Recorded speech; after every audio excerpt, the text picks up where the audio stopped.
We don't even know what it is. It's like a bomb's going to go off, but it is South Africa, so it's probably a poorly made bomb.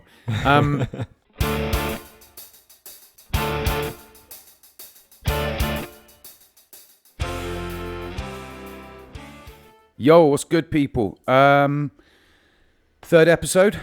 So I've decided to do, because you've heard about it so much, the Four Musketeers. Sat next to me today is the third member of the Musketeers, and the pikey is Warren King. Warren King is a black belt under Richei, and Cheff at Fight Fit Militia. Fought 4 years in the EFC. And mainly, the reason we're friends is because he is an avid walk and stalk man with a bow and arrow. Absolute best. Yeah. So, Woz is a very interesting character. Again, another dude that I appreciate and respect. So what I'm going to do is we're going to sit here and we're going to talk fighting, bows. I've actually got the Rage Dwarf in the back, who's the fourth member. Unfortunately, he can't speak because he's currently looking at rages on his computer. So he'll be here next week. So then my Four Musketeers and the pikey will be out the way, and we'll move on with that. But I thought it'd be a cool way to start. Warren, welcome to the show. How you doing? Thanks so much. I'm doing fantastic. And yourself? I'm all gravy, baby. I'm actually tired. This time of year kills me, hey? This time of year is just hectic. Well, yeah. For whatever reason, we always decide to go overseas in January to go compete. So we have this whole year of training, and then we get to December when everyone's meant to be resting, and then you're full tilt. Yeah, 100%. So I kind of want to dive a bit into your life. I want to kind of start with the whole mixed martial arts, MMA, jiu-jitsu. I know you've been a black belt a year now. I was there when you received your black belt, which is cool. Who else was there? Don DeVet. Yeah. So, where did you start? Because again, this is what's nice. I said this to Richie. I said, we spend quite a lot of time around each other, especially in hunting camps and stuff. But we don't talk about our lives. You don't really know a past. We kind of just the stuff of the day is the fruit of the flavor there. Well, every time we get together, you shock me about something of your past. Or I've really fucked up a shot at 20 yards. So yeah. And then Rage Dwarf has shot something through and through at 40 yards with a rage. He's had some crazy shots. Oh mate, it's crazy. So yeah, when did you get in? We were on the way here in the car, we started talking about stuff. I was like, shut up, I want to talk about this on the podcast. So when did you get into martial arts, or mixed martial arts and jiu-jitsu as a whole? So I've always loved martial arts, but I grew up in a very conservative household and very protective parents, great parents, very protective though. And when I was about 12 or 13, I told them, I want to start some martial arts, and they were like, not happening. Mm-hmm. So I revisited at 16. They said it's still not happening. So I left home quite early. I finished school early. I finished when I was 17, and then started working. Well, first I started studying, and then I started working and studying.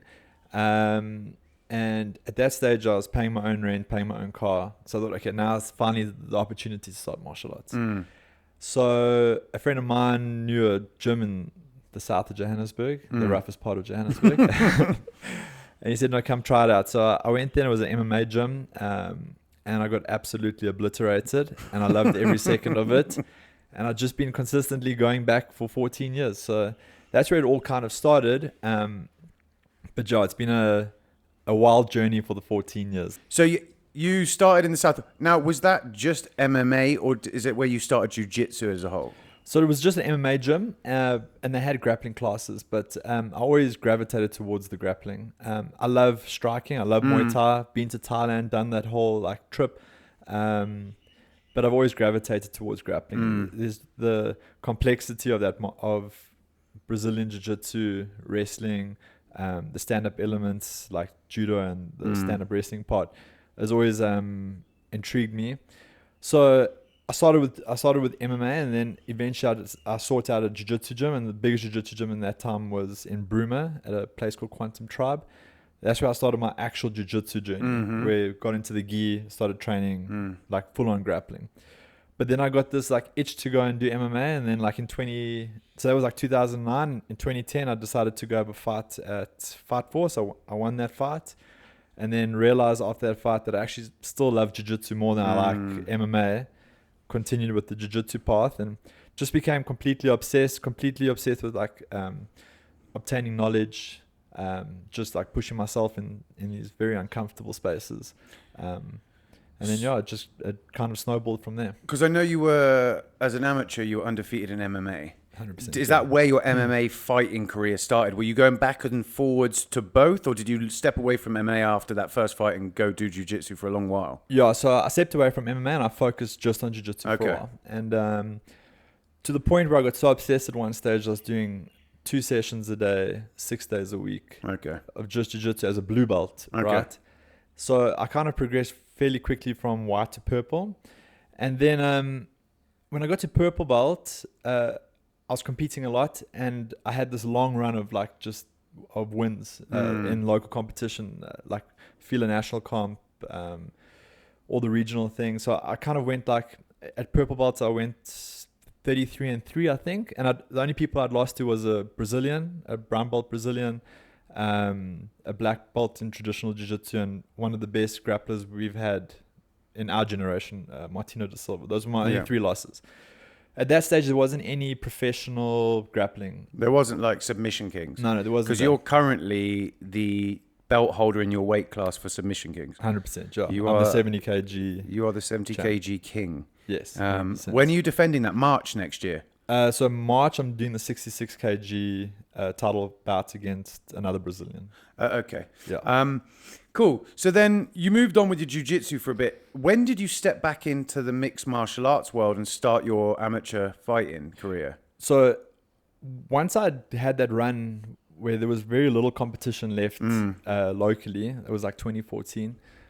The only next logical step was to go back into competing mixed martial arts. So then I rattled off a couple more wins at amateur, and then transitioned in 2015 into pro, and then that's when you went into the EFC, hey? EFC, yeah. What fight number was EFC at this time? Like, how early was it? I think. When was your first fight? EFC what? Like 50 something. Okay. Yeah. But I'd been very involved with the EFC.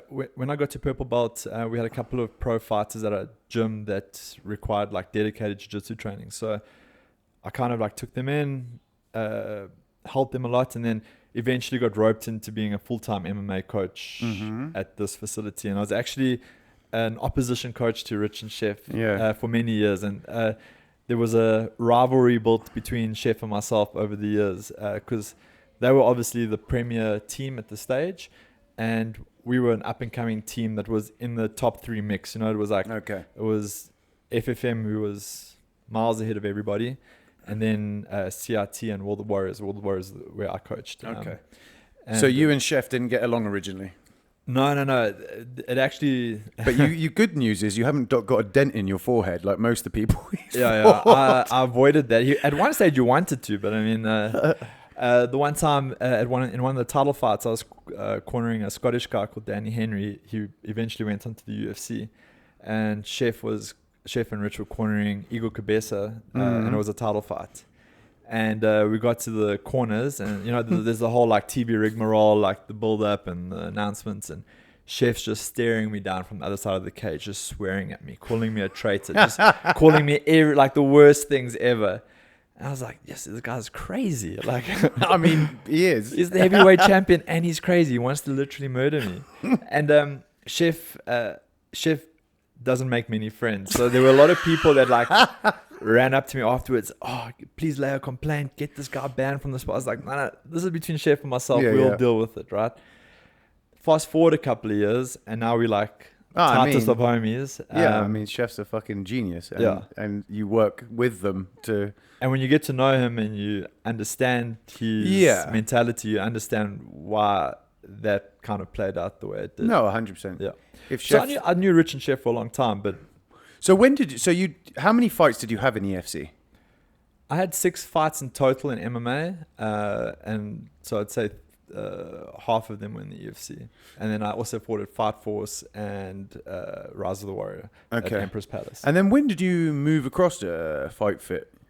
So I've always respected Rich, even from the beginning, in terms of his ability to coach. Yeah. Right? Even though we were on opposing teams for the majority of it, I always respected how knowledgeable he was and how he transferred knowledge. And he sent out this message the one time, and he said he's doing this this course on how to be a coach. I was like, that sounds fantastic. You know, this guy's willing to like share knowledge in that. So I put my hand up. It was a controversial thing at the time. A lot of people didn't like that I was going to go and join the enemy in terms of, but for me, my whole goal in martial arts is to collect knowledge and get better and just self-development, you know, and then to get to a point where I've mastered those topics and then I can actually transfer that knowledge to other people.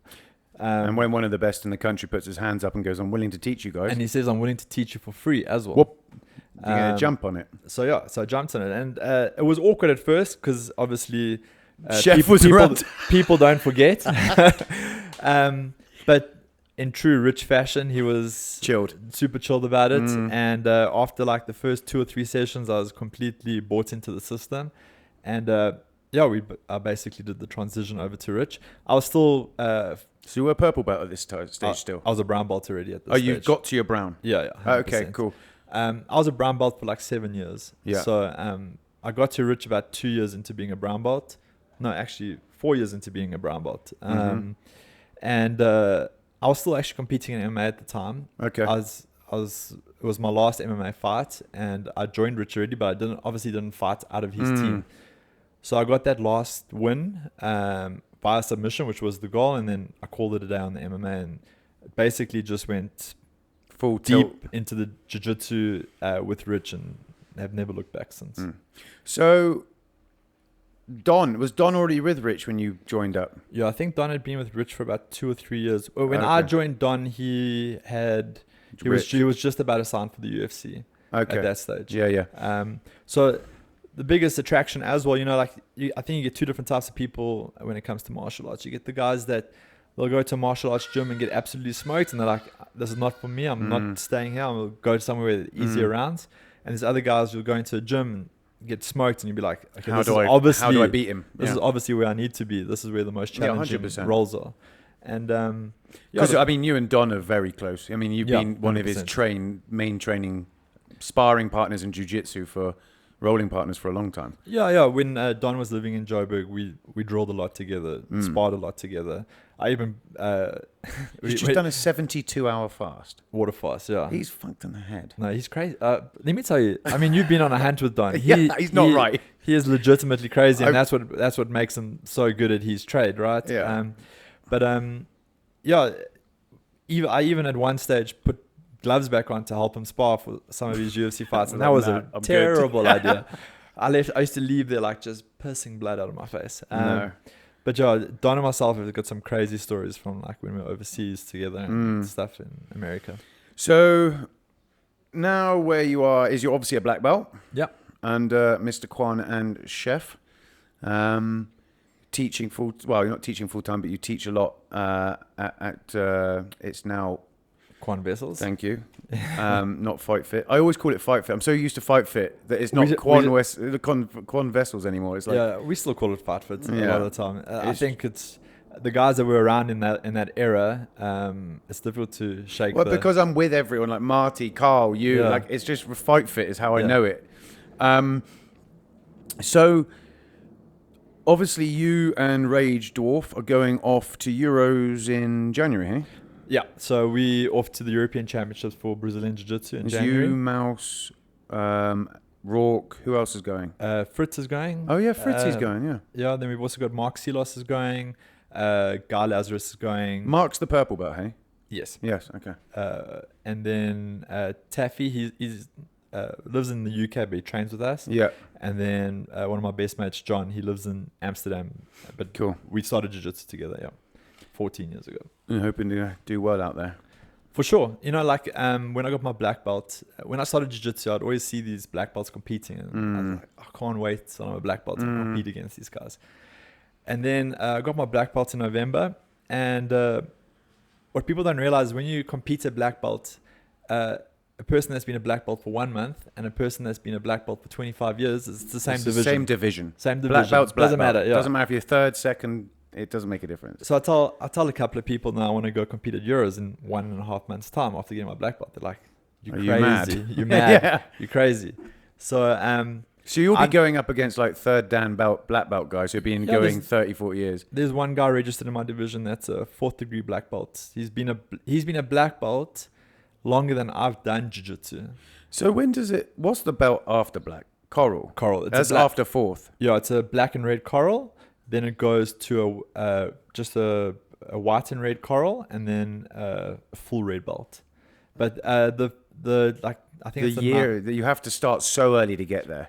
So yeah, it's 3 years between the first for your first degree, and then another 3 years second, another 3 years third, and then it goes into 5-year intervals, then it goes into 7-year intervals. So when I did the calculation, I think I'm eligible for a coral belt in my mid-60s. That's the next belt. Yeah. So everyone basically. So unless you basically get to black belt, which now you will see, because I mean you got people like Mila who are training at your gym, who's like what 13, 14, and she's winning worlds. Yeah, she'll be a black belt when she's 18 if she carries on in the way she's going. Well, close to being 18, 20, 25. Yeah, like Luke, realistically, Luke won worlds yesterday. Yeah, like, I'm sure he should be a black belt. I'm sure he'll get his black belt in the next few weeks. I did see John. There was a comment on the post saying, "Why the hell is this guy still?" And John said, "Look, you don't just give belts out willy-nilly. He's only been a brown belt a year. I can't just give him a black belt because he's winning worlds. He has to earn the belt," which is really cool because you think, I mean, he's smashing everybody through the floor. I think his record ended this year at 46-1. Yeah, I think for a calendar year. Yeah, 100%. I mean, there's not many people that will ever do that in their lives. At that level, you're talking the best of the best no-gi grapplers in the world, and he's doing 44-1. It's pretty impressive.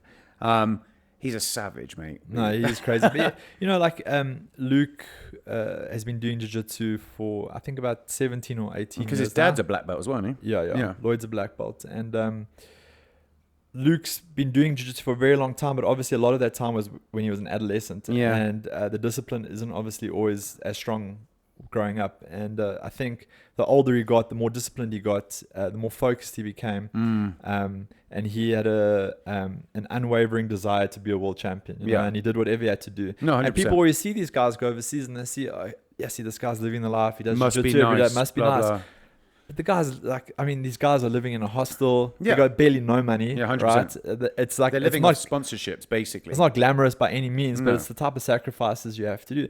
And even when I was in the opposing camp to Richei and Cheff, and guys would always come to me like, "Oh, but look at DeMart, look at all these guys. They do it full time. If we did it full time, we'd be able." And I always have to say to them, but that's the sacrifice they've made.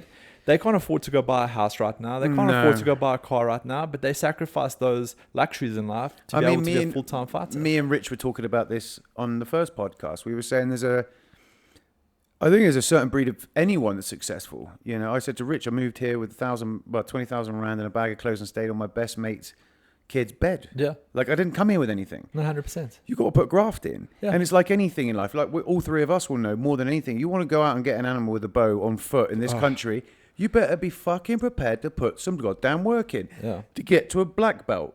I look at a black belt. I don't look at a black belt as, he's more scary. I look at a black belt at the degree of the amount of your life you put in to earning that thing. Yeah, for sure. Like there's a proudness when you see one of your friends, even if you get one of your friends to get, I mean, like watching Fritzo get his purple.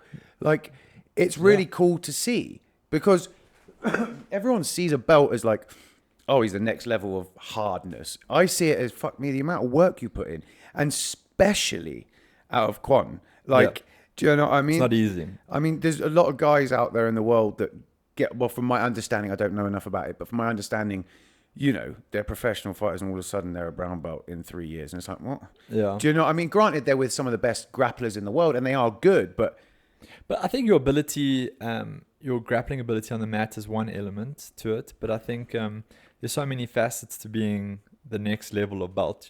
It's like there's an element of, okay, you're a great grappler, but how great of a teacher are you? Yeah. Right? How great of a person are you? Yeah. Right? if I'm going to award you with a belt, here, James, here's your blue belt, you represent me and your morals and your outlook on the life and how I hold myself. Has to align with what I align with. 100%. So I think there's so many elements to it that people overlook, and they're like, "Oh, this guy's just beating everyone. Just give him a belt." It's like it doesn't actually work like that, right? No, 100%. And some guys are so good that they can become lazy in training. You know, they're pitching up twice a week, once a week, and then. But again, that's the difference between the Lukes and the Gordon Ryans of the world. Yeah, 100%. They're there every fucking day, grinding away. Khabib's team are there every day, grinding away. Like that's probably the best example is Khabib's team. I mean, I don't think you'll find a better work ethic anywhere in the world. No. But these are guys that are consistently showing up day after day, regardless of what happens on the mat. They show up again the next day, and they keep working through it. And a lot of guys are like, "Oh, you're black belt. How did you get to black belt?" And it's just literally consistency. You have to get this into. It has to be part of your life. You have to love martial arts. You have to love the thing that you're trying to master, in order to become a master at it. I think, like Richie will say, is that like the episode was called the Kaizen Theory. Is that, and I don't think you get a black belt just out of showing up. I think there has to be so much dedication into it. Yeah, like being there, it's not fun. That especially that white belt era is not fun, and then blue belts even worse, because now you've got something to prove, and then people want to prove it on you. Like, yeah, for sure. Only when you get to like your guys' stay. Rage Dwarf's a purple belt, so like once you get to your era, it's you're mastering the thing, but it's so much time, dedication, injuries, fucking footwork, like for sure. To get to that purple. Once you get to that purple line, you're like, cool. Yeah. Now the black belt seems like it's in my grasp. No, do you know what I mean? Another 10 years and I'll have that.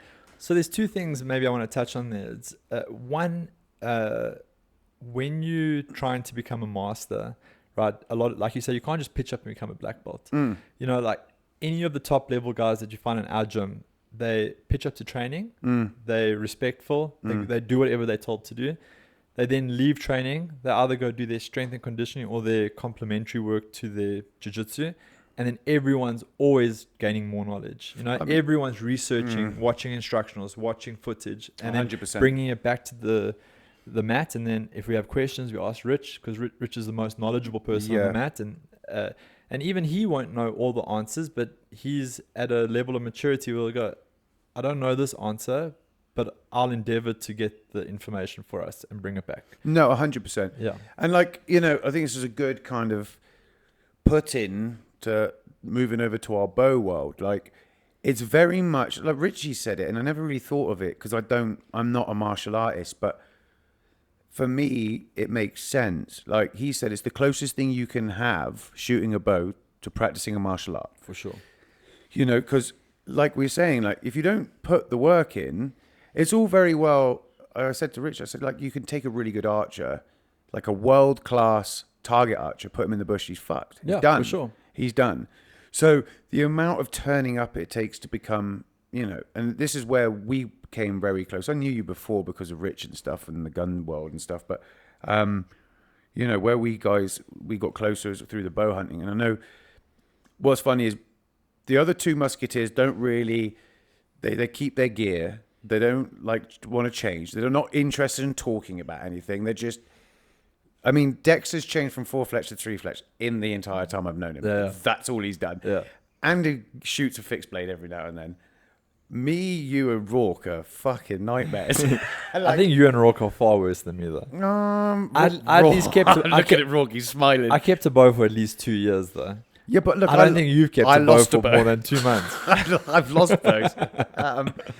So I want to move on to the bow hunting world because it's kind of, the whole point of having the Four Musketeers on. Although I am always interested about, how you became a black belt and, the whole martial arts thing. And it always fascinates me. The martial arts is always, I wish I'd started it younger. I hate to keep on going back to Rich, but it's a very similar thing. Like, I can't wait to start my kids. Yeah. There is no ifs or buts. The kids are going and they're sticking at it and they're going to learn to love it. Like, so for me, like, I'm too old, I'm too frail, I'm too fucking hurting. Like, I can't do it. Like, I'm just... So I do understand your current injury, that it is quite risky for you to do jiu-jitsu, but I don't think anyone's ever too old, you know. No, fair. Last night I rolled one of our training partners, Douglas Boville. This gentleman is a blue belt. He's 60 years old, and he's one of the Big toughest. No, small Doug. Scottish Doug. Yeah, marginally bigger than Rourke. Yes. Right. He's 60 years old. but he's one of the strong as an toughest guys to roll on the mat, and he's still he trains every day at the age of 60. So when guys come in, they say, "Yeah, I'm too old to start." It's like you literally aren't too old. No, to I start. don't. Yeah, it's not the age really. It's more my injury. My neck's too fragile. Like, No, 100%. and I'm training. Like, I'm back at training, and maybe one day I'll revisit it. But there's so much stuff I want to do, and I'm so into bows and bow hunting. Like, Oh, I love it. I don't know if I can. I don't know if I've got time. I've got another 3 companies at this. Like, I don't know if I've got time to go to do jiu-jitsu, like, and shoot my bow every night and see my kids grow up. Like I'm fucking running out of time in my life, man. Do you know what I mean? No, I feel you. You know, I run my own business as well. And you get, there's almost like this duality of the pleasure of having all these hobbies and these businesses, and then like the sacrifice is generally quality time with your family, right? That's the first thing that gets sacrificed, always to follow your dream, right? Yeah. But then I also look at it as, you know, I'm obtaining knowledge and skills that I'll hopefully pass on to my kids, and that I'll accomplish something in my lifetime that my kids will be proud of, right? And that they will tell their kids, and and you know, and then to also try and show them and instill this like level of work ethic that if there's something you love and that you're passionate about, that do it. Follow these sacrifices you'll make. You know, when I used to work for one of the biggest insurance companies in the country. I used to make bombs in terms of a salary. But while working for them, I only got to see my children 30 minutes a day. No.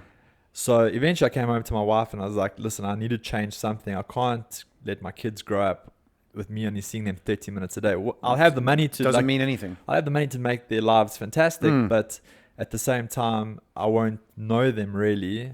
Or more importantly, being instilling those things you're talking about, which is that morals, that mindset, that 100%. you won't be around to instill that. If you're not there to instill it, what's good living in a big fucking house? Do you know what I mean? For sure. So I joined her company, took a 50% pay cut, then started my own company from there.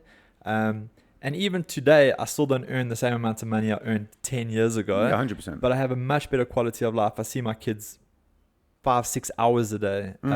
It's a higher quality of life, and I can ensure that I can raise 2 functioning, contributing members of society that I'll be proud of when they're adults, you know? Well, I always say this. This is the thing that I always say and I always state. My son is my replacement. For sure. He has to be a better version of me. He has to be a more admirable version of me, more respectable, more humble, more dangerous, everything all rounded. So I can die and go, and even cool. Your daughter. Yeah, even my daughter. But I have this conversation quite a lot. Like I don't know how my daughter just runs around. I've never shouted at her. I can't shout at my daughter. I love her. Like I can't. It's a weird thing. Like I want my daughter to want someone like me. Yeah. That'll look after her and give her everything she wants and, you know, love her. So I think it's really weird. It's a 2 separate game with the whole kids thing. And I never knew it was going to happen. Yeah. Look, I can't really comment on it. I've got 2 boys. Yeah. So I don't know the dynamic of a father-daughter relationship, but I can imagine that it's tougher because whereas like I'm not very physical with my kids, but if they're out of line, I will give them a hiding. 100%. I will discipline them. My son's just got off a grounding today, literally 5 minutes before we came here. He just got off a grounding. He's only 8 years old, right? But it's like, I don't know how, I don't know what the answers are for dealing with a daughter, but I find like you have to have an equal level of discipline from both parents. Otherwise, the one kid definitely will manipulate the other But do you know what's weird? Is you'd think she was worse behaved around me. And this is the strangest dynamic. She behaves worse with mum than she does with me. She doesn't play up with me. If I say no, she's cool with it. Like, she's very, even though I've never disciplined her, I very rarely ever even tell her off. She just behaves. She just has this level of respect for dad. Cool, dad's got it, we're sorted. Yeah. Whereas mum, as soon as me and mum walk in the same room, it's just riot and running around. Like 100%. It's very strange. It's a strange thing, but also, as I said, fatherhood's a strange one because for me, she's 4 years old. Yeah. She's got to given the world. She's not meant to know how horrible the world is. She's not meant to know the dangers. She's not meant to have any stresses. She's not meant to see my stresses. All she's meant to be doing right now is going, wow, the sky's amazing. How small are we? Or see an ant walk Just past. be a kid. Just be a kid. Yeah. There's too many parents out there that kind of suffer their suffering or try and bring their stuff upon their kids. So for me, it's very strange. And as I said, I think my boy will be different. I think my boy will be, how you treat your boys is, it'll be a level of love and discipline. Yeah. An equal amount of fear and love. Do you know what I mean? They've got to understand that dad is in charge. Yeah. And as I said, you can't raise a boy. You can't raise the boys who say raise a girl. No, for sure. Boys running around, climbing up trees and... I even think you can't raise two boys the same. No. Right? I've got two very different sons. My youngest son is very emotional. My older son's very emotional. And my youngest son has autism, right? Okay. So the way I deal with both of them is completely different. Right? I've never given my youngest son a hiding because he's not going to get there. Not going to get anything. And when I communicate with my youngest son, it's a different way of communicating with him. So it's like, I even think, even if he didn't have autism, I think it would still be two different ways of raising them. You have to find out like what the best form of discipline is, because sometimes giving a child a hiding is not going to... You're just going to instill fear. You're not going to instill... Or anger. Yeah, or anger, yeah. And I think anger could be even worse, you know? So I think as a parent, it's that navigation while they're growing up to like, how do I actually discipline my children without breaking their spirit, number one? Yeah. And letting them be who they are. Yeah. They're inherently a specific type of person, and I don't want to crush their spirits in the whole process. Because, I mean, where I was growing up, I had what would have been classified, I probably still have it, but I never got ADHD and I was dyslexic and all the rest of it. But back when I was growing up in the 90s, there wasn't a thing. It was you were the fucking naughty kid. Yeah, you were. And I got a hiding, Yeah. sent outside. And then every single thing that ever went wrong, I was blamed for it because I was the naughty kid. Yeah. And that frustration led to my life of crime, led to me rebelling outside of school, going, sure, dude. do you know what? Fuck you guys. If you think I'm going to be naughty, I'll be naughty. Yeah. And things are handled differently now, maybe too much to the left wing kind of way of thinking. Me and you are very, very similar on our ways of thinking and how the world should be. But I'm thinking like, this whole during COVID thing. My daughter was going to, she was going to go to a school, and it was just as COVID and all the rest of it finished. And I was like, we went and looked at school, and the kids were wearing a mask. Yeah. And I was like, nah, I'm not doing this. Time out. Like, kids aren't, I don't care. They're not dying of it. I didn't die of it. She's already had it. The kids need to see each other. Yeah. So sometimes it leans too much to the wokeness side of life. No, for sure. And something you have to navigate the whole way through their upbringing. And right? I mean, even us, we're two fully grown ass men. You're a black belt. We're both violently inclined human beings in one way or another. And even when you say, I whacked my kid, like there's a certain like, oh shit, I shouldn't say that. Because fuck the world. It's my kid. No, I'm allowed to do what the fuck I want as long as it's within for sure a reasonable guideline. For sure. And I'm kind of bored of the fact that you can't say shit because of stuff like that. Because of this whole leftism, you can't hit your kid, vegans feeding fucking cats, fucking lettuce. It's like this whole mentality's gone mental. And luckily here in Africa, we don't suffer from it that badly. Like we don't. We definitely are sheltered from it. I mean, being in America, you can definitely see what when we were growing up, America was the promised land, right? Everyone wanted to move to America. Yeah, it was the center of the universe in the 90s, right? I'd be hard pressed to move to America at this stage. Just not a fuck with the current Texas is the only place I'd go. Potentially. I mean, even parts of Texas are a little bit hectic. I'd like it because, like I actually saying last year, that I'd like to have the holster company there, like a division there, and be able to move backwards and forwards. I love Africa. And we sidetracked so far from where we were meant to be going, which was bow hunting. But I think it was a cool conversation to have between two fathers. But I can't leave Africa, dude. Like, Africa's in my blood. I don't know what it is. There's that famous, what is it, Blood Diamond, where Leonardo DiCaprio sat there and he's got the red blood and the red sand. He's like, it's in your blood. It is true. That is 100%. Like, you know, how long have you been bow hunting? When did you start? I've never asked you this either. I've never asked any of the Four Musketeers or any friend, how did you get into bow hunting and where did it start? I think I've got a fairly unique story. So in 2020, Rich, myself, Don, Boyd, Marty, we all went to America together for I remember it. Chris Cyborg's world title fight. While we were there, obviously it's 3 weeks. We're just training twice a day. We're basically on the jaw pretty much the entire time. Didn't watch any TV while we were over there. And we didn't realize that the whole world was coming to an end. Yeah. Coming to an end.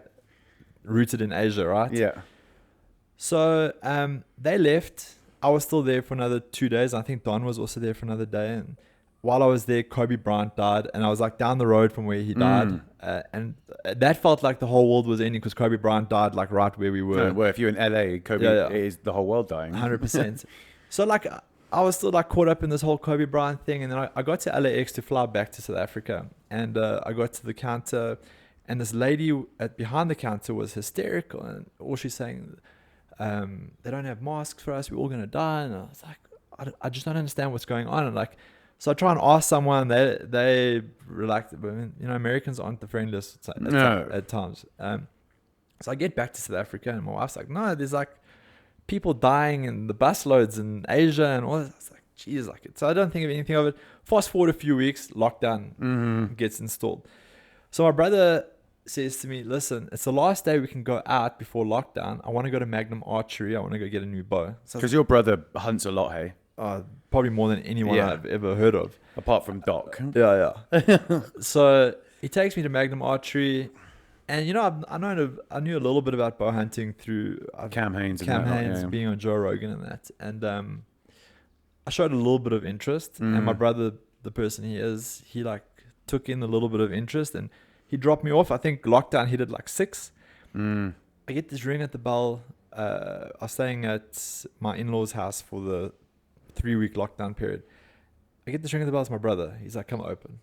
So I get there. He had brought a target, a butt, brought it in, a second-hand bow, brought it in. It was 5:15. Lockdown hits at 6. He's like, I'm going to show you how to shoot this bow quickly. One shot. His friend shows me how to shoot a bow with one shot, right? Gives us a Hoyt Maxis bow with 12 arrows, none of which are identical. They're all different. And he said, good luck, and left. So now Rourke was staying with me. So now we're looking at this bow, and it's a daunting thing. I mean, first you can't even draw a bow because you don't know how to draw a bow. 100%. So for the first like couple of like that day we tried, it was horrible. Then we're like, okay, started YouTubing. And the only name I knew was Cameron Haynes. But any bow hunter will tell you that if you're going to replicate a style of like actual archery John form, Dudley. and Cam Haynes is one of the worst styles to replicate, right? 100%. Even though he's phenomenal, but he does a lot of things that he's very good, but he's good with bad form. Yeah. Exactly. So eventually we stumble across Knock on School of Knock. And Rourke and myself decide we're going to learn this. We're going deep. And in that like 3-week period, I think we whittled ourselves down to like 2 arrows left, right? Just smashing arrows into walls, trees, you name it. We're just losing arrows left, right, and center. Then my brother phones me because they extend the lockdown now. He says, I've got this permit. We can go hunt if you want to go hunt. So the first week I'm like, no, I can't leave the family, you know, whatever. Second week, he phones, I'm going hunting again. You want to come? I'm out. I'm like, I asked my wife. She's not keen. I'm like, no, I can't. So then the next week comes. He's like, you can't say no to me this time. So I was like, okay. He's like, Magnum Archery are allowed to be open for a specific period of time in the day. We're going to go there. We're going to buy you new arrows and we're going hunting. So I go hunting. I've literally only practiced archery for like 5 weeks tops, and 3 of those weeks I just looked at the bow. I wasn't even willing to shoot it. Takes me straight into a hide. Wildebeest walks in. He's like, shoot it. I'm like, oh my gosh. So obviously I'm like, I don't even know what I'm doing. So I shoot the wildebeest. It's down in within 100 yards. Hooked. Immediately Yeah. hooked. The problem with me though is like I'm like an all or nothing type of person, right? Mm-hmm. I'm not going to get into a hobby and like kind of do it. I'm just going to go as deep into it as I can. 100%. So in that period of time, that was like, I think that was the end of April, beginning of May. Between May and July, I think I hunted maybe 12 times. Pretty much hunting every week. Like any opportunity to be in the bush. So then eventually I said to my brother, I want to become a professional hunter. Oh, So he yeah, goes, you okay. went to PH, didn't you? So he's like, okay. So I booked the PH course. Yo, what's good, guys? So this week's code for your discounts. Every week I'm doing this. We're going to use Hog Slayer, all capitals, one word. That will get you 10% off all holsters on the website. Please like, subscribe, and thank you for the following. Cheers. Awesome. So you decided that you wanted to do your PH course, is what you got. Yeah. So basically I booked with David Sutherland and it was a weird situation because you normally do the PH course at his farm, but one of the people that were on the course owned their own farm that was also co-owned by Steinhoff Holdings. Okay. In the whole unbundling process. So they said, look, we've got this luxury resort that you can go and do it at. Are you still keen? So I was like, for sure. Yeah. The only problem is it's Zanin. So I was like, it's a bit of a schlep, but I'll do it anyway. Drove to Zanin, probably one of the best courses I've ever done in my life. Yeah, I really want to do mine. Barring anything, like any course I've done, right? Just the amount of knowledge I picked up. Bow hunting is such it's like a couple of hours in this course. But just in terms of like bush knowledge, tracking, animal behavior. Yeah, no, 100%. I want to do it for that reason because I'm never going to be a PH or shoot anything professionally. Because between you and me, I hate archery. Yeah, right? No, I hate me. So this is the thing. Dexter and me were talking. Dexter loves archery. He does. Dexter would do field archery if he was in a country where. Whereas if I moved back to England, I'd never pick a bow up again. No, for sure. I'd fucking look at it and go, "Fuck off! Give me a rifle." Yeah. Like you and me are on the same level. We want to be good archers because we want to be good hunters. That is it. End of story. No ifs, no buts. I don't ever want to shoot a field target with a field bow with a fucking 20 million inch stabilizer. I have no interest. Yeah. Not my thing. My interest is purely hunting. Yes, 100%.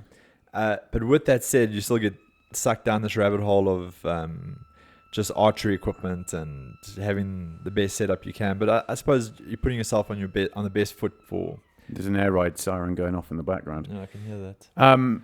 Yeah, no, 100%. So your apologies to everyone. We don't even know what it is. It's like a bomb's going to go off, but it is South Africa, so it's probably a poorly made bomb. So we're fine up here. So how long is the PH course? I think it's, if I'm not mistaken, like 10 days. Okay. It's not long. Did your brother do it with you?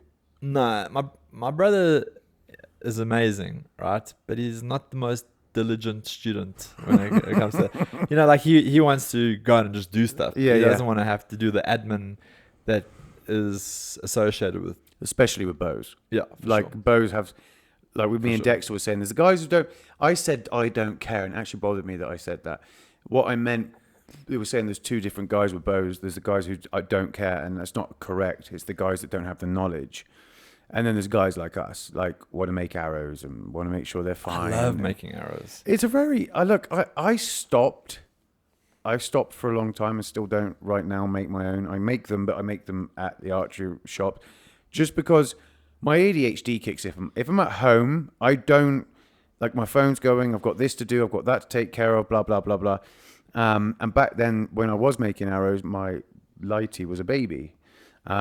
Now I've got an empty big house and I might go back to doing it because it is good fun. It's like very therapeutic. It's extremely therapeutic. And I wouldn't say I've got OCD, but I'm definitely obsessive about things. Yeah. And I always, on our group, I always post, 0.6 grain difference between these 12 arrows. And 100%. Everyone's like, oh, so boring. Who gives a shit? But it's like, I get so much joy out of having like this level of accuracy with my equipment. But do you know what it is as well?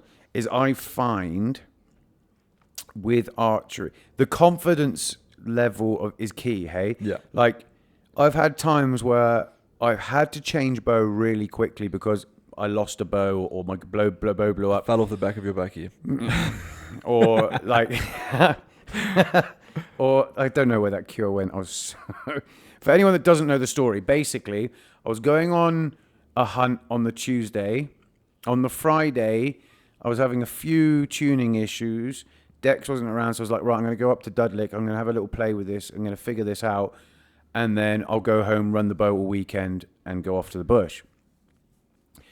So I got in the back, I put the bow in the back of the buggy, drove all the way to Magnum, went to get my bow out, and I hadn't put the bucky up. Oh, my gosh. The tailgate up. Oh. I hadn't put the tailgate up. So what I did is I walked into Magnum looking really angry. Dudlick looked at me and was like, what the fuck's wrong? And I need a new bow. And we need to set it up now. Oh, man. And that's when anything to get in the bush, eh? I had to. You'll make the most irrational decision ever to get back in the bush. Brother, I turned around to Seppi. I was like, I can't afford this bow right now. All right, I've saved up for this hunt. I can't afford the bow right now. I'm going to pay you half. I'll pay you the other half at the end of the month. He was like, yeah, sweet, cool. Yeah. Like Seps a sound like that. It's actually why I've had so many bows, is because I can always do that with Seppi. Like, I can just be like, cool, I'll just give you this now and I'll give you some. Also helps that he's got the nicest bows as well. Yeah. Just on that subject, you know, like What are you shooting at? Matthews, isn't you? You went to a Matthews now. I had a Matthews for about 3 weeks. What do you mean? What have you got now? Matthews, No, stop. Matthews are amazing bows, right? We went on a hunt like 2 months ago. You had a Matthews. Yeah, Matthews, You were just moaning at me for changing bows. I didn't even know you changed your bow. Matthews make amazing bows, but like you would agree, you have to like bows suit different people. Yeah, 100%. There's no bad bow. I mean, there are maybe some bad bows, but the top 5 manufacturers are like. I've always loved the Prime, and the longest period of time I've had with a bow has been with my Prime Black 5, and I had so much success with it. It just felt amazing in my hands, and I also love a Hoyt. Every Hoyt I've shot just feels amazing. Have you got the new Prime? A relatively new Prime. The single cam? No, not the single. Yeah, it is single cam. It's not the double cam on the top. But it's 2 cams, not 4 cams. Yeah. So it's a single cam. Yeah. What's it called? Inline. I got the Prime Inline 5. When the fuck did you get that? How? I feel like if your wife's ever cheated on you, or someone, or a girl cheated on you when you were young, and you found out about like 6 months later. That's how I feel right now. But you'll admit a Prime is a phenomenal bow. Yeah. So Rage Dwarf bought my old Prime. I can't remember what was it called. Black 3. And that's the one. And I had the Black 5 at the same time. Yeah, the 5 was just the longer one, wasn't it? So I've always liked my short axle to axle bows just because, again, I'm 63 kilos and I weigh fuck all and it's weight.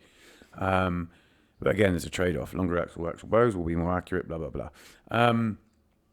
I can't shoot a short axle. No, you don't. But again, you draw... I'm 6 foot tall. So yeah, your draw length's also like 29 and a half. You've got a long... Exactly. So 29 to 29 and a half, yeah. If I shoot a long axle to axle bow, my string angle's weird as fuck because I've only got 27.5-inch draw length. And a short one, the string angle's like too sharp this for me. this. Yeah, exactly. So yeah, I mean, they all have their trade-offs. And me and Dex were saying this, you know, and if you're thinking about getting into archery, honestly, go see Seppi or Johnny Dudlick up at Magnum. They won't ever put you wrong, and they won't ever do you wrong.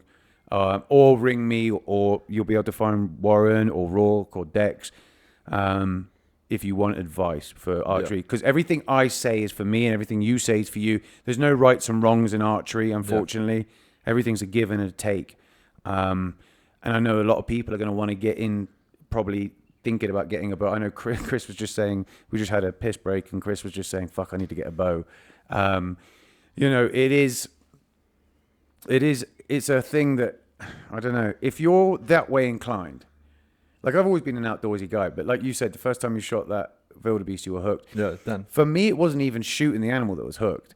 It was the second I was alone in the African bush. That's amazing. Second I was alone and I had That's a bow in my amazing. hand and I was just like, there's this primeval thing that's inside. It's like when you make fire. Like, And the it's- sense of pride that you've harvested your own meat that your family's going to eat off for the yeah, next. There's a whole bunch of factors, and then like, you know, like growing up in Africa and never really spending time in the bush. Growing up, my parents weren't big bush people. yeah, And then like in your 30s to fall in love with the African bush, this Yeah. bush that's always been here that you've never really ventured through, and now you have this love and this passion for this thing wilderness, that, like the outside. for sure. I mean, for me, African bush has always held an allure because I'm from the West and we Yeah. grew up with the Lion King, and we grew up, you know, I used to come backwards and forwards. My dad married a South African when I was young. We used to come up to Sabi all the time.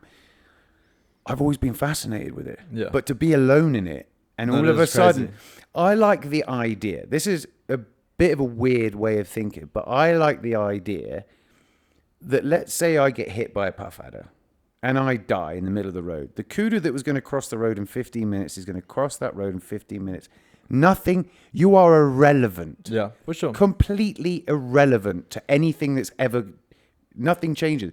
Whereas there's always a sense of relevance to our real lives. Yeah. You're a black belt at Quan Vessels. There's a lot of people that rely on you, your work, your kids, you know, all this stuff where we have a relevance. Like, I have a message to maintain. I have gear to get better.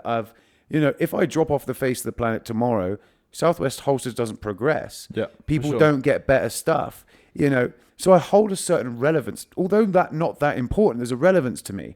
Whereas when I go to the bush and I put my phone goes off, I'm up as the sun's coming up and I've got a bow in my hand, you get this primeval feeling of, this is almost survivalistic, but even better than survivalistic. It's survivalistic with a lot of hardship, Yeah. with a lot of skill.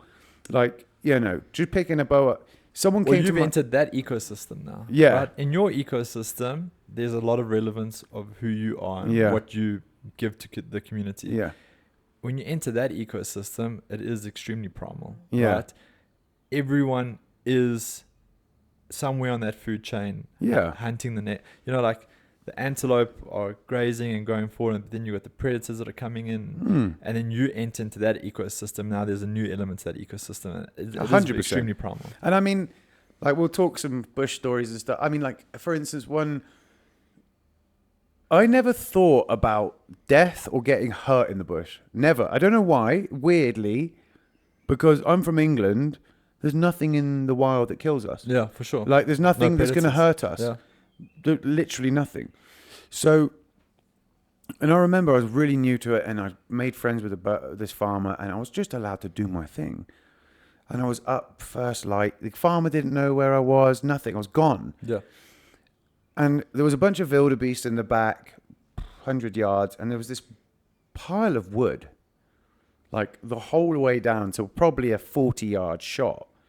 And it was middle of the winter, and I had my bow on my back, and I'm leopard crawling, almost dragging myself along. And I don't know what made me stop, but I stopped my arm, and as close as this mic is to my face, there's a puff adder just balled up, staring at me.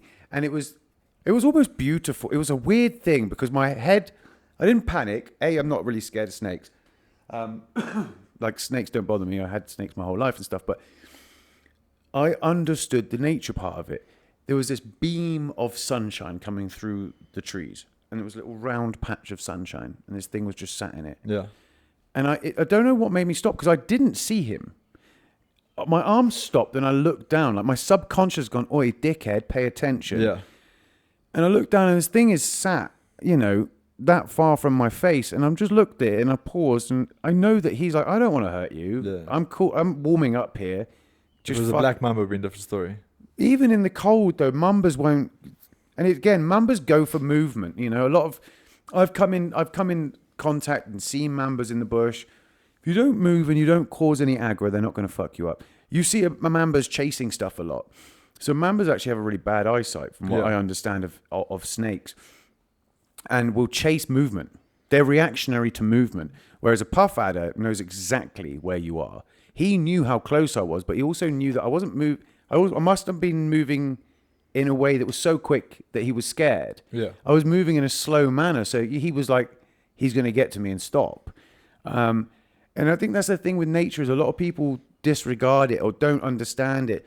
But how many people have done that in their lives? Yeah. I've been sat in a tree and looked up, and there's 2 fucking 6-foot Legovons doing their business in the tree above me. This craziest thing Like, you you see in the don't bush. see them. You Yeah. can't. You could spend all year in the Kruger, and you would never just sit there under a tree and see 2 Legovons having at it in a tree.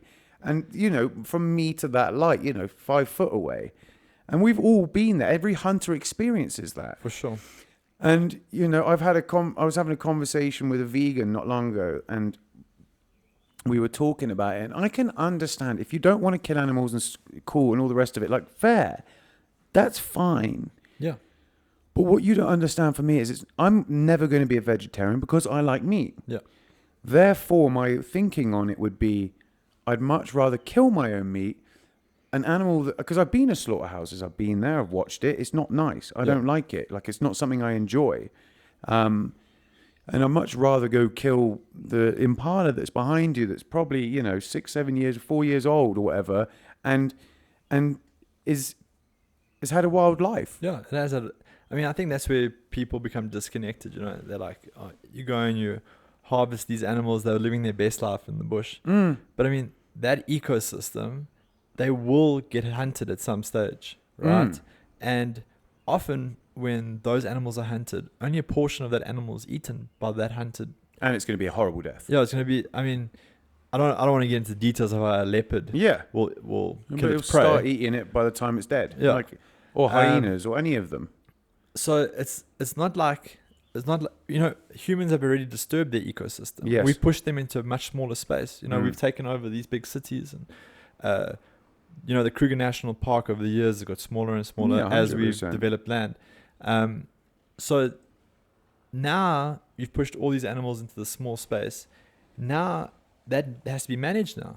Like if those animals overgraze the land, then it's not actually suitable for those animals to live there anymore. Now a human has to come in and feed them, right? Which is, now it's not really that wild anymore. Like they're basically pets at that stage. No, 100%. Right? And I think that's where the role of the hunter comes in, is to keep everything at a fairly decent equilibrium. Also with the predators in that area, if there's an abundance of animals there, a lot of those animals are going to be wasted in the sense that the leopard will kill every 2 days and only eat a bit of each animal that it kills. The rest will rot away. So I think I always tell people, like, if you have an M3 sat in your garage, you look after it. Why do you look after it? Because it has a worth. Yeah.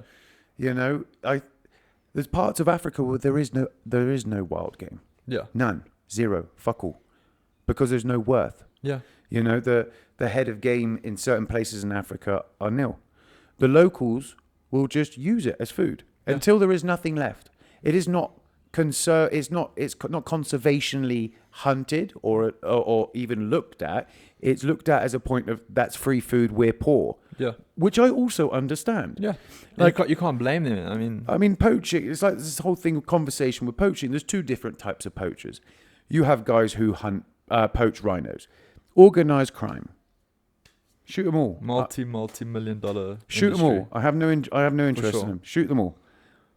But then I have the guy who isn't looked after by the government, hasn't been given the opportunities I've been given in life, hasn't made the opportunities that I've made in my life, has a family with kids. Hasn't been given the education to make those opportunities. No, by the government. The government's infrastructure hasn't allowed the people to get better. Yeah. Now, he sees a game farm 2 miles down the road with a bunch of impala running around on it. No offense, I'd be that poacher if I was in his position. Yeah, set up a snare. Yeah, in his position, I'd be that poacher. I got to feed my family. Yeah. But that's his primal instinct kicking in. Exactly. He's becoming a hunter. He's again, hunting. Right? He's doing what they did. Yeah. When there was less humans on the planet. The problem is in the places in Africa, there's so many, the population's outgrown the wildlife. Yeah. And it's not done in a conservational kind of way where, cool, let's take 12 animals out this month. It can't be done like that. 100%. So, it's a very strange one.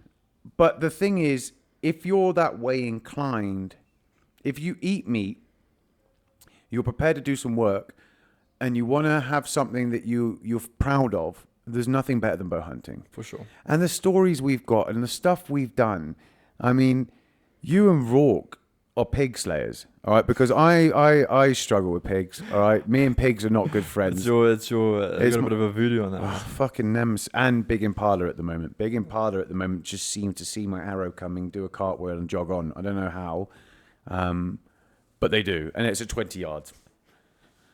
I don't really understand. We've had some amazing stories with pigs.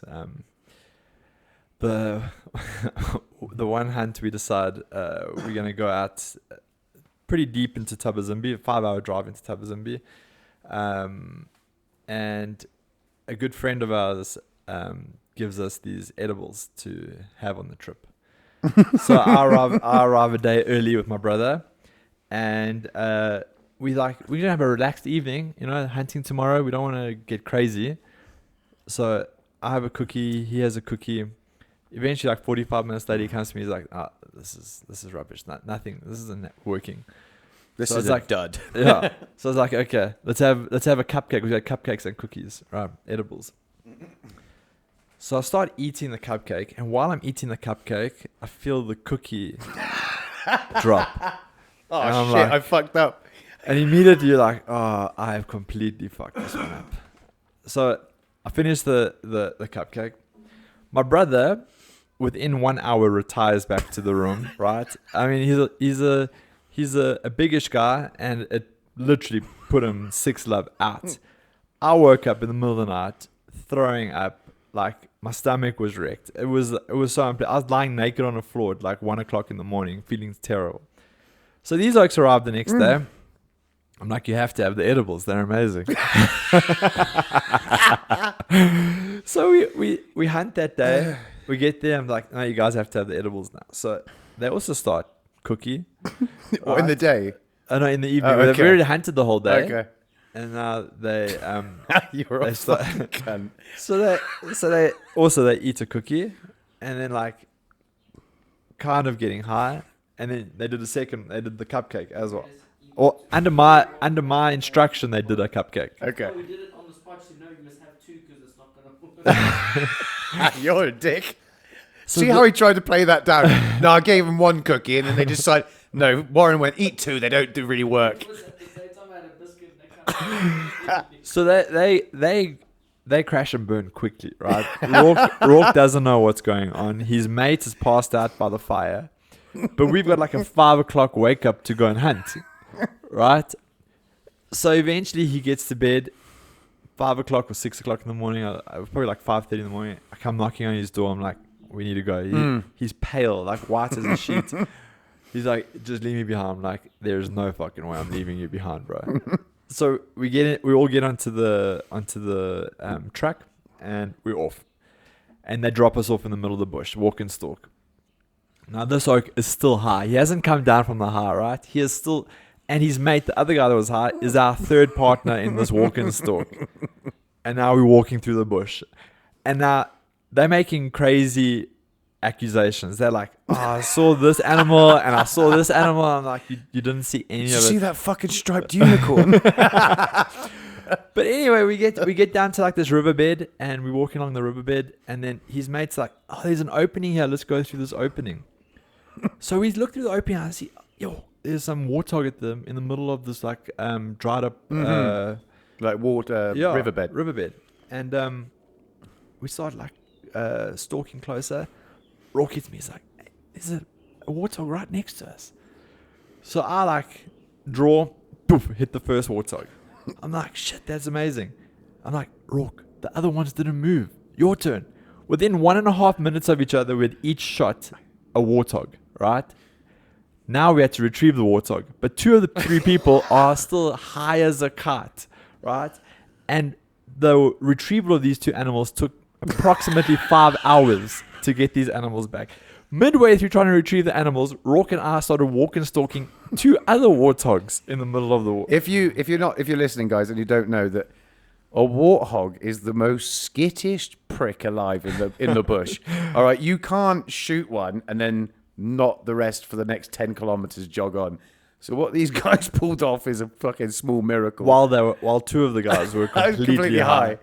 I was surprised he made his shot. A good shot as well. And then, that gets better. While we're trying to retrieve this animal, he obviously shoots a zombie flipping warthog. So we see this thing lying on the ground, and we're like, great shot. It's done. We'll go get my warthog. Eventually, my warthog decides to jump to the next farm and die on the other river, the other side of the embankment. So now it's technically illegal to go retrieve this animal that I've shot because it's on someone else's property, right? But anyway, the guys there, they sort it out. We're like, okay, let's go get your warthog. We walk in there. There's still a video of it. Walking. As we get close to this thing jumps back up.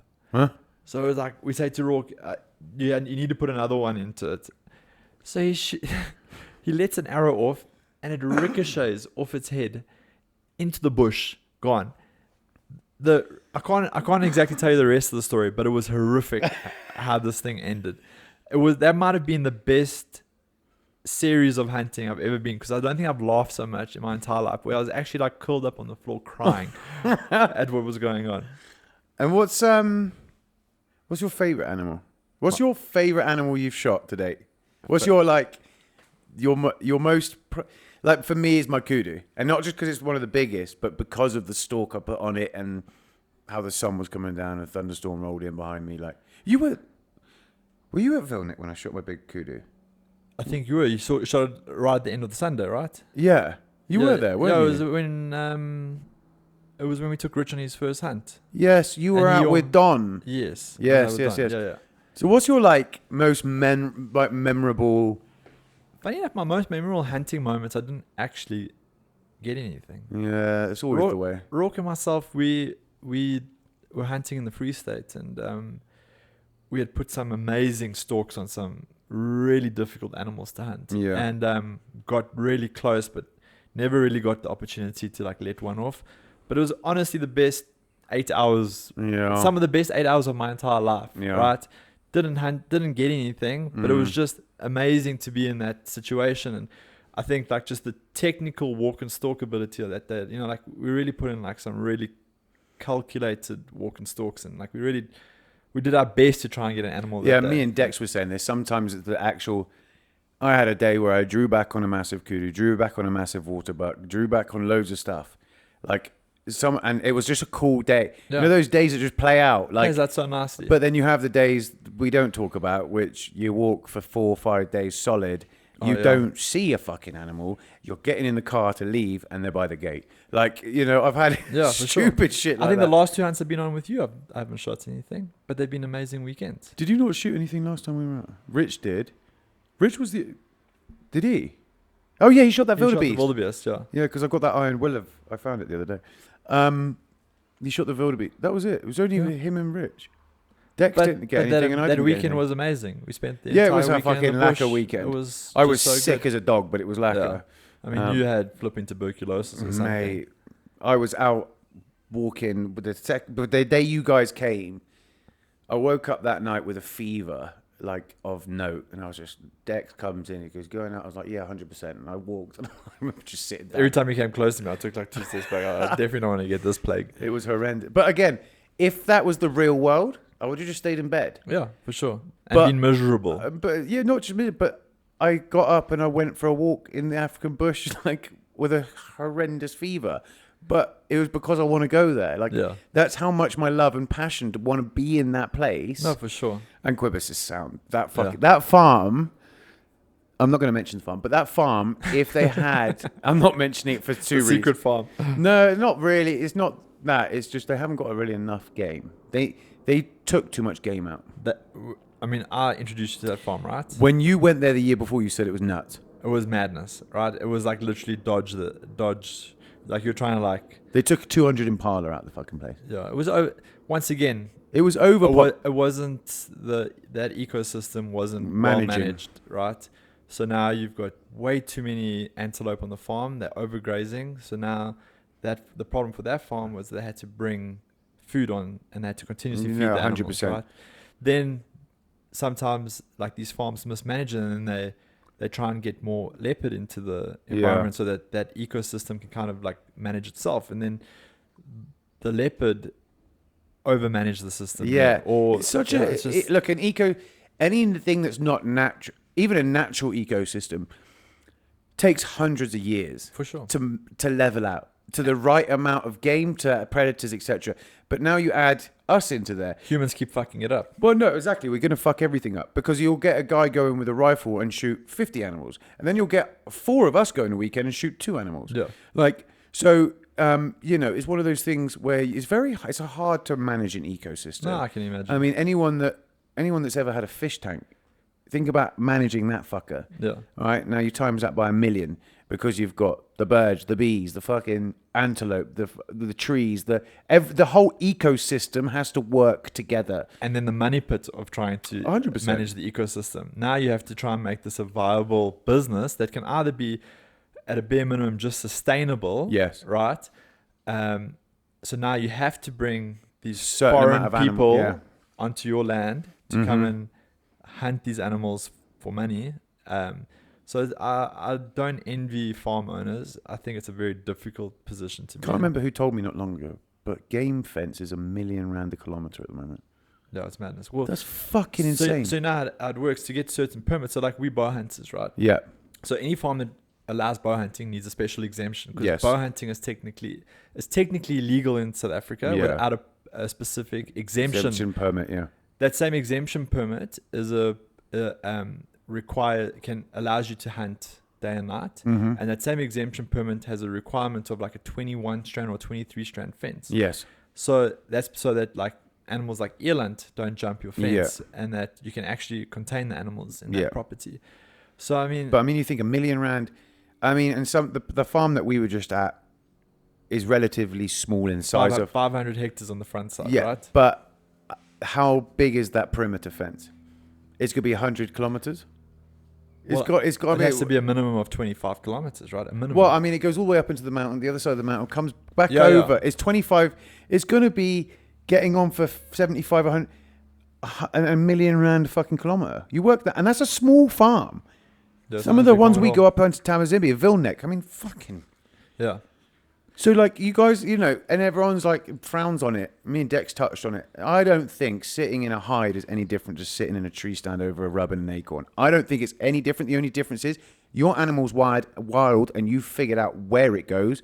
Yeah. I already know where mine goes. So That's the only difference. a lot of people like look down on hide hunting, and full disclosure is not my preference. We've hide all hunt. done it because Yeah. sometimes you need meat. Yeah, 100%. But there's different forms of hunting for different environments. Right? 100%. Sometimes it's not conducive to be out in the bush walking, stalking. No. The weather's not playing its part. Like maybe the landscape that you're busy hunting isn't conducive to that.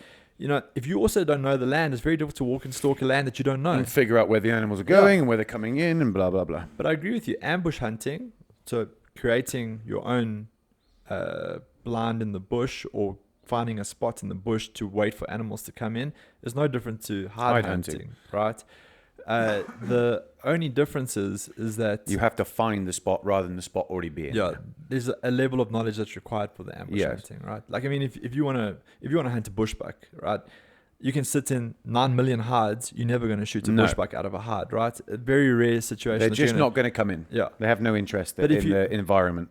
But if you have some bush knowledge, you'll know that they frequent riverine areas. So if you go and ambush hunt on a riverine bed, waiting at 6 o'clock in the morning when it's going to cross to go and drink, like Yeah, but again, you need different. But that's the difference between hunting people like us and your average bow hunter who is happy to.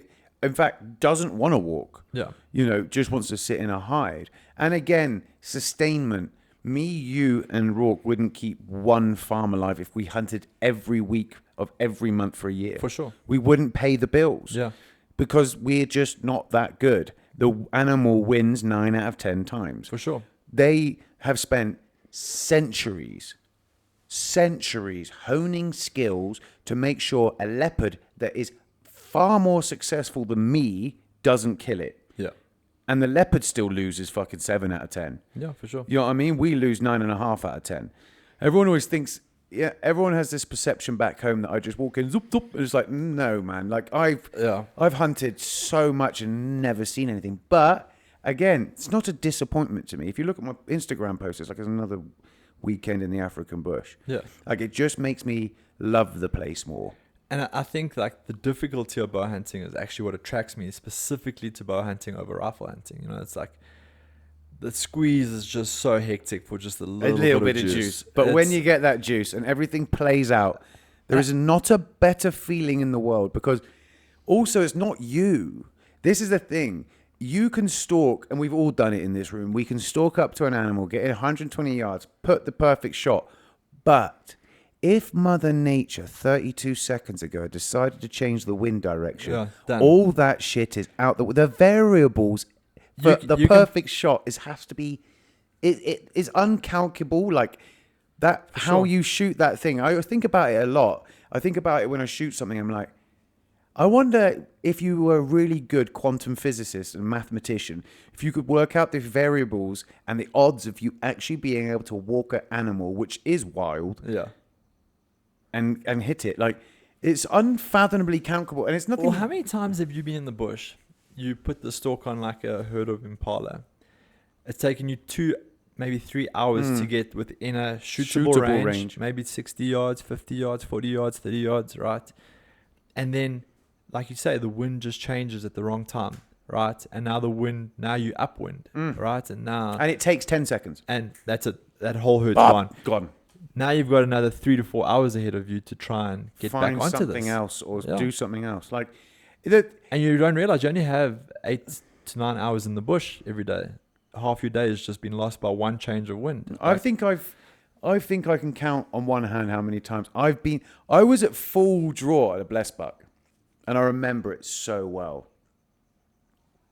And not even that, human elements, the next one I'll talk about. So I'm sat at full draw, and this blessed buck's walked in behind this bush, and he's 47 yards, I think this one was. The plain one was 32 yards. 47 yards, okay? And I'm sat there just waiting for him to come out. As I see his front foot step out of the bush, so all I can see is a front foot and his neck, I feel the wind at the back of my head. And he went like this. He walked out that bush and went. And like, he was only showing me his face. Like, his face is, if I had a rifle, he'd be dead. Yeah. But with a bow, I was fucked. I couldn't shoot him. You can't do and he looked at me and went, lekker. Whap, gone. Like, he knew I was there. I had it with a plane. I sat there at full draw again on a blessed bucket, like 32 yards. The fuck, I was just about to step out, and I had a shooting window like this. But it's so close, and this plane comes in over. I'm like, oh my God.